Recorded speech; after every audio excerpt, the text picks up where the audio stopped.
Ja nüüd on siin meie kooli monarh, tänane õhtujuht ja ma isegi ei mäleta, kui mitmes esituses osalesid, nii et kuidas sa jõuad, Andrei? Kuidas ma jõuan? Tuleb aega õigesti planeerida ja luua enda jaoks mingisugused prioriteedid, nad järjekorda panna ja kõik tulebki hästi välja ja jõuad igale poole.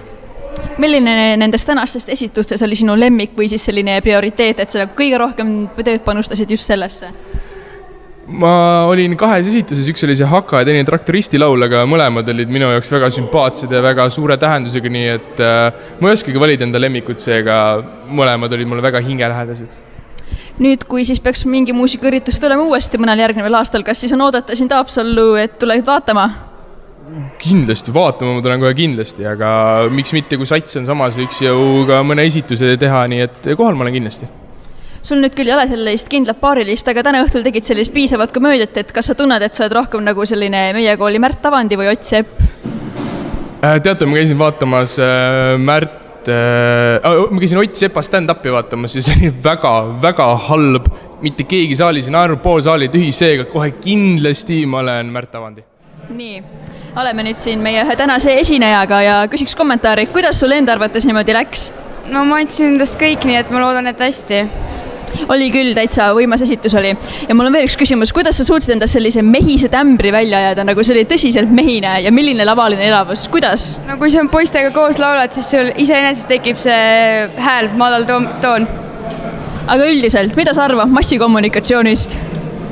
Kõva sõna. Kas sa tead, mida see tähendab? Ei. Aus vastus. Nüüd oleme siin meie kooli muusikaõpetajaga, kellele on fännid nähtavasti juba lilli toonud. Kas tõid fännid? Millised fännid? Imbi Raudkivi. Te mängisite täna siin päris paljudel lugudel saadet, et kui palju nüüd umbes kokku oli, et kui väga nagu see üritus võttis teie vabast ajast nüüd siin aega ära? Ikka võttis, jah. Eilse päeva, terve päeva, eelmise nädala vahetunnid, üle eelmise nädala vahetunnid, ja siis kodus noote kirjutades, lugusid kuulates, soolosid välja kirjutades, võttis. Ühesõnaga võib öelda, et on tehtud tubli töö siin ära ja milline siis jäi nagu selliseks kõige meeldivamaks looks, kas üleüldiselt või siis enda sealt repertuaarist? Mulle väga meeldis Aveli Valguses ja varjus, mulle väga meeldis Johanna Liivi lugu, mulle väga meeldis Marcella lugu, mulle meeldis Kaarli ja Marcella lugu, mulle meeldis 12 humanitaari lugu, mulle meeldis 10 LR-i lugu, nagu sa aru saad. Aga kõige suurem üllataja, seda ma võin küll öelda, kõige suurem üllataja oli Siim Pikaro. Kõige suurem üllataja. Ma natukene väristasin kätt kardina taga, hoidsin pöidlaid ja mõtlesin, et kas ta saab õigest kohast alustatud või ei saa, aga ta tegi väga hästi. Ühesõnaga võib kokkuvõtteks öelda, et meil on siin koolis andekad õpilased. Väga. Ja siin on nüüd üks järjekordne tänane esineja, kes osales lausa 2 esituses. Võib küsida, et kumb sulle nagu endal isiklikult rohkem meeldis neist? Nelgid. Ja miks on niimoodi? Kas see oli sellise romantilise tunde pärast? Sellega mul oli aega isegi natuke harjutada isegi siis, kui seal väga seda näha võib-olla ei olnud, aga see oli tore. Pluss sellega ma võin öelda, et minu laulukarjäär on õnneks lõppenud. Kas see oli selline esimene, siis kas oli ka algus? Pigem nagu järg 6 aasta tagusele õnneks lõppenud asjale. Ja need lilled lava peal ei olnud kaugelt hästi näha, et kas tegemist oli nelkidega või oli siis need lõpuks hoopis roosid ja tulbid, millest juttu sai? No nelgid ma jätsin rongi, et üritasin teda muidugi tulpide ja roosidega ära osta, aga vist ei töötanud. Eelmise aasta aprilli lõpus vist Lihulas tantsulaager.